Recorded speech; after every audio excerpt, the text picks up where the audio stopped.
phone to pay for health care, and they'll have to kind of make these choices. Does the administration agree with that? Will Americans under this plan, will they need to maybe sacrifice other goods to pay for their health care? This is an important question because what's happening right now is that the American people are having to sacrifice in order to purchase coverage. And as I mentioned, many individuals can't afford the kind of coverage that they have right now. So they've got that insurance card, but they don't have care. What our desire is to drive down the health care costs for everybody. And the way that you do that is to increase choices for folks, increase competition, return the regulation of health care where it ought to be, which is at the state level, not at the federal level. All of these things that taken in their aggregate will in fact decrease the cost of health care and health coverage, and that will allow folks to be able to purchase the coverage that they want. Yes, sir. Thank you, Dr. Price. I have two questions for you. First has to do with guarantees that you can make as the administration's point person on this legislation.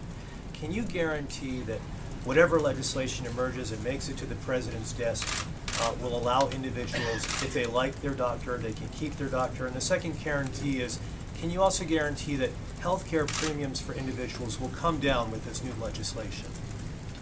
Again, a remarkably important question because, as you'll recall, the promise from the last administration was if you like your doctor, you can keep your doctor. If you like your plan, you can keep your plan. Both of those promises turned out to be not true. We think it's incredibly important for the American people to be able to select the physician and the place where they're treated themselves, that the government ought not be involved in that process. And so our goal is to absolutely to make certain that individuals have the opportunity to select their physician.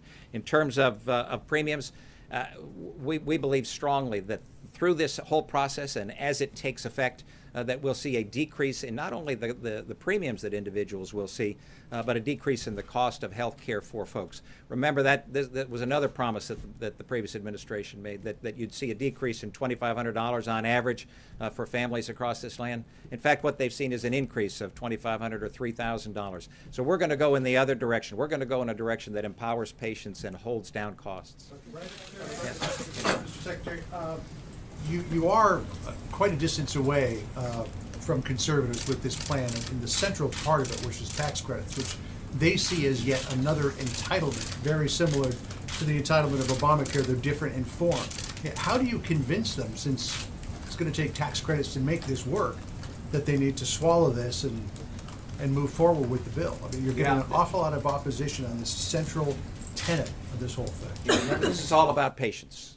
And in order to provide that transition and in order to make it so that nobody falls through the cracks, we've got to have a system that allows for individuals to gain the kind of coverage that they want. And we, conservatives and others, have said for a long, long time that we believe it's important to equalize the tax treatment for those purchasing coverage, gaining coverage through their employer, and those not.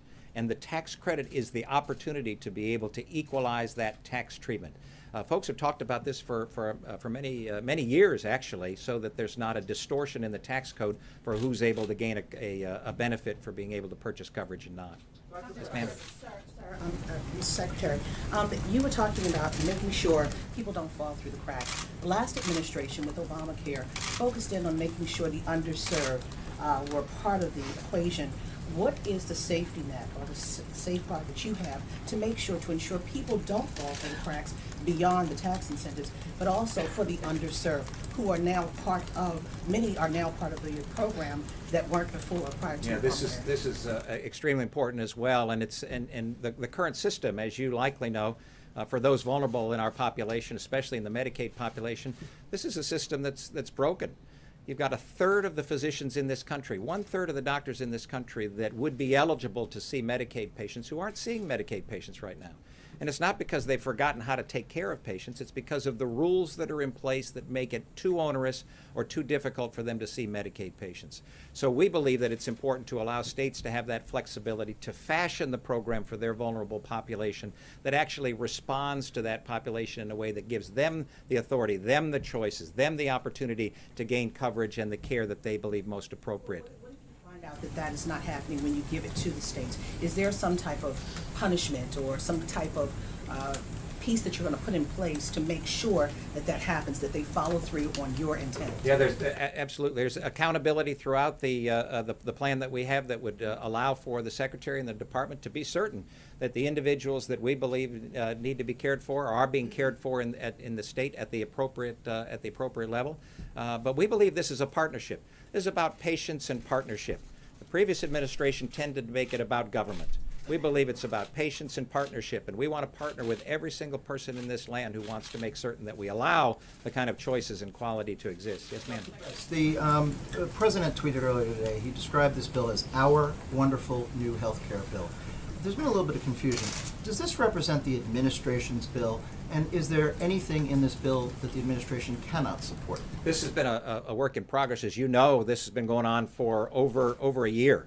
The work that I had the privilege of participating in when I served in the House of Representatives in the last Congress was open and transparent, and we invited folks in to give their ideas, and tens, if not hundreds of people had input into that process.